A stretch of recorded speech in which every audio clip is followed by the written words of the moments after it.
L'onction signifie Christ dans sa plénitude, dans tout ce qu'il signifie, qui est en vue.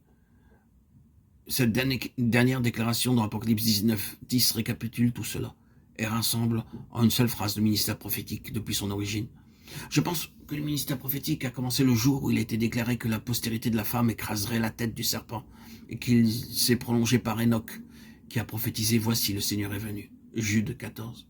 Et ainsi de suite. Depuis lors, tout cela se trouve récapitulé à la fin du livre de l'Apocalypse dans cette pensée que le témoignage de Jésus est l'esprit de la prophétie. C'est-à-dire que l'esprit de la prophétie du début à la fin est tourné vers le témoignage de Jésus. L'esprit de la prophétie l'a toujours eu. Lui, en vue depuis la première déclaration, la postérité de la femme jusqu'à « Voici le Seigneur est venu ». Remarquons comment très rapidement dans la parole de Dieu, le commencement et la fin nous sont présentés comme ne faisant qu'un. Tout ce qui sous-tend la parole a pour but le Seigneur Jésus-Christ dans sa plénitude.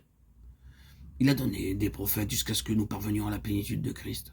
C'est cela la finalité, et Dieu ne sera jamais satisfait par autre chose de moins que par la plénitude de son Fils manifesté par l'Église. L'Église doit être l'expression de sa plénitude. L'homme parvenu à la maturité, c'est cela l'Église. Le ministère prophétique est pour la plénitude de Christ, la finalité de Christ. Centre et circonférence, Christ, le premier et le dernier. Christ dans le tout et Christ dans chaque détail. Voir Christ par révélation signifie que vous n'accepterez jamais rien de moins que cela. Vous avez vu, et toutes les questions ont été réglées pour vous. La manière de parvenir à la finalité de Dieu, c'est voir par le Saint-Esprit. Et cette vision, c'est le fondement du ministère prophétique. Je pense que cela peut être suffisant pour montrer ce qui a été dit précédemment. Si nous voyons la nature du ministère, aussitôt nous verrons ce qu'est le vase. Ce vase peut être des individus accomplissant un tel ministère ou il peut être collectif. Plus loin, nous pourrons dire quelque chose de plus au sujet du vase. Mais ne mettons pas à penser à cela de manière technique, en termes d'apôtres et de prophètes, et ainsi de suite, comme à des emplois. Voyons cela comme des fonctions vitales. Dieu est occupé à ce que l'homme et la fonction correspondent l'un avec l'autre.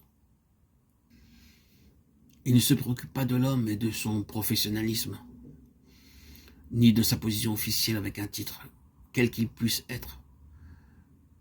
Le vase doit être conforme à l'onction, et l'onction doit accréditer le vase. Nous n'irons pas nous proclamer prophètes, mais Dieu fasse qu'il puisse se lever un ministère prophétique pour notre temps, pour que son plein dessein concernant son Fils soit présenté à son peuple. Le peuple en a besoin, et c'est le besoin de Dieu. Le ministère prophétique n'est pas lié au domaine temporel, mais il est éternel.